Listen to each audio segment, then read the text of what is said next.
দুটি সাপের যৌন মিলনকে বলা হয়ে থাকে সাধারণত শঙ্খলাগা বা সাপের ভালোবাসা। তবে এটি খুবই বিরল দৃশ্য। এমন মিলনের দৃশ্য সচরাচর খুব একটা চোখে পড়ে না। কালে ভাদ্রে দেখা মেলে গ্রামাঞ্চলের বন জঙ্গলে দুটি সাপের এমন মিলনের দৃশ্য। টের পেলেই তখন মানুষ দেখার জন্য হুমড়ি খেয়ে পড়েন। এমনই এক বিরল দৃশ্যের দেখা মিলেছে খোয়াইয়ের রতনপুরে এক পুকুরে।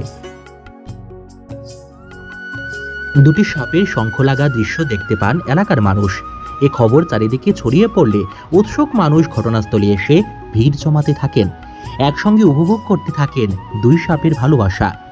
দুই সাপের ভালোবাসার বৈজ্ঞানিক ব্যাখ্যা না থাকলেও সনাতন ধর্মাবলম্বীরা সাপের এই যৌন মিলনকে মঙ্গলজনক বা শুভ চিহ্ন হিসেবে মনে করেন। কারো কারোর মতে এমন দৃশ্য চোখে পড়লে সন্তান বাসনা পূরণ হয়, কারোর মতে শঙ্খ লাগলে বৃষ্টিপাত হয়। আবার অনেকের ধারণা বা বিশ্বাস, সাপের শঙ্খ লাগা স্থানে নতুন কাপড় বিছিয়ে রেখে ওই কাপড় যত্ন করে রাখলে সংসারে লক্ষ্মীর সমদৃষ্টি পড়ে। তবে প্রাণীবিদদের মতে এ ধরনের ধারণা বা বিশ্বাসের কোনো ভিত্তি নেই।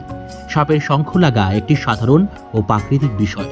প্রজননের ঋতু ছাড়াও অন্য সময়ে 3 বা তার বেশি সাপের শঙ্খ লাগে।